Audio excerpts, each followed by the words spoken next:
Coverage of the ANZ International Series Pakistan Tour of New Zealand is brought to you by ANZ.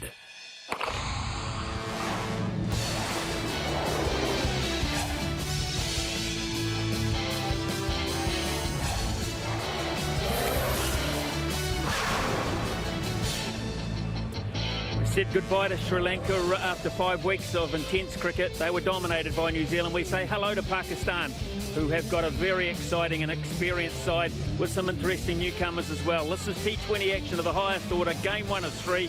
New Zealand out there with Guptill, Williamson, Munro, Anderson, Elliott, Ronke, Santner and Astle going head-to-head. Spin bowling positions up for grabs for that T20 World Cup.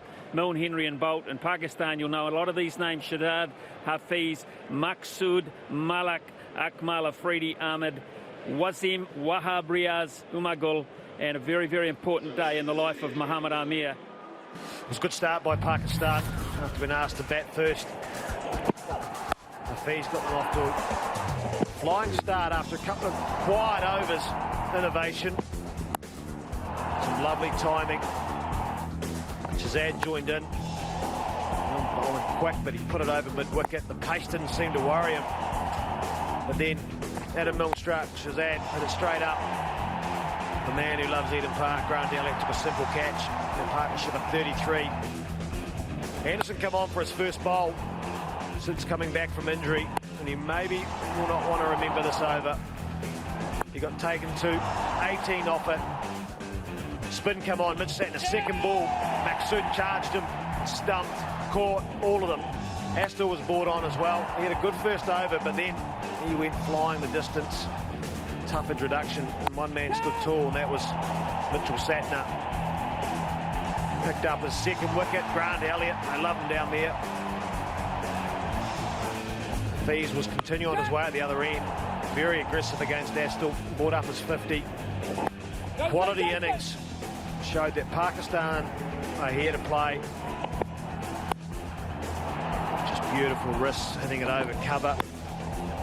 150k that one. That went for a boundary and then a wicket. Big wicket, Todd Astle. Good catch. Slow ball by Milne. Afridi came out. Straight away we saw the danger that he can bring. Over cover. Short went over fine leg. Had New Zealand really flustered at this stage. 146 and they're tracking for 200. The question was being asked, what can they do? This one went high from Akmal.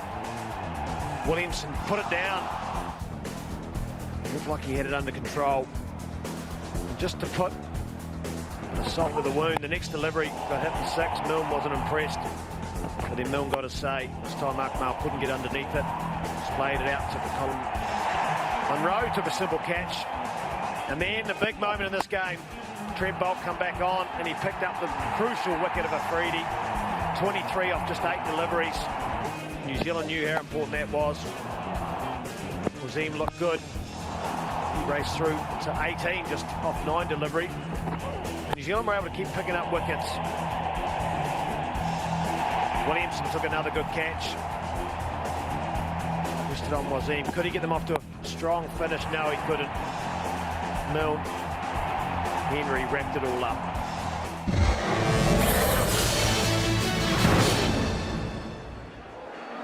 Three-match T20 series, New Zealand against Pakistan.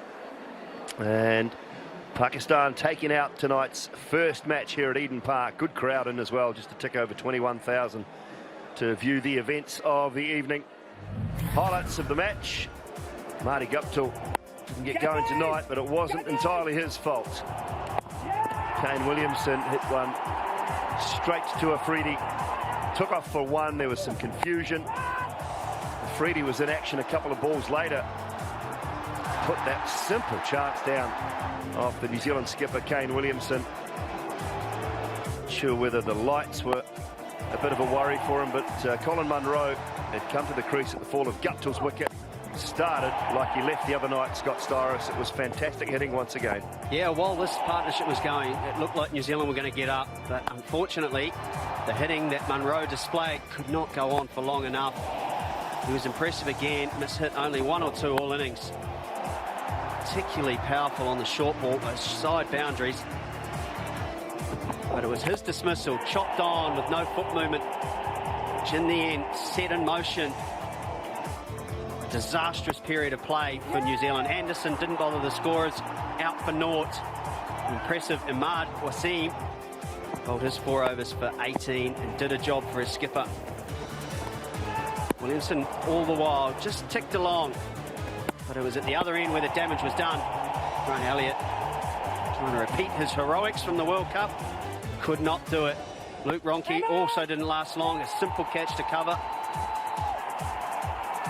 And then the new young all-rounder Mitchell Santner, he couldn't get going as well. It was a sorry middle order from New Zealand, and Pakistan at this point were well on top. Yeah, some good catching too, Scotty. That was what was very impressive. Kane Williamson just started to pick up the rate. He was slow throughout the early part, but he gutsed it out and got through to a half century. There was another chance on this occasion. That was Astle being put down behind point. A couple of blemishes in the Pakistan fielding, but first up, I guess you might expect that. And Williamson started and had to find the boundaries with consistency because the rate was starting to climb.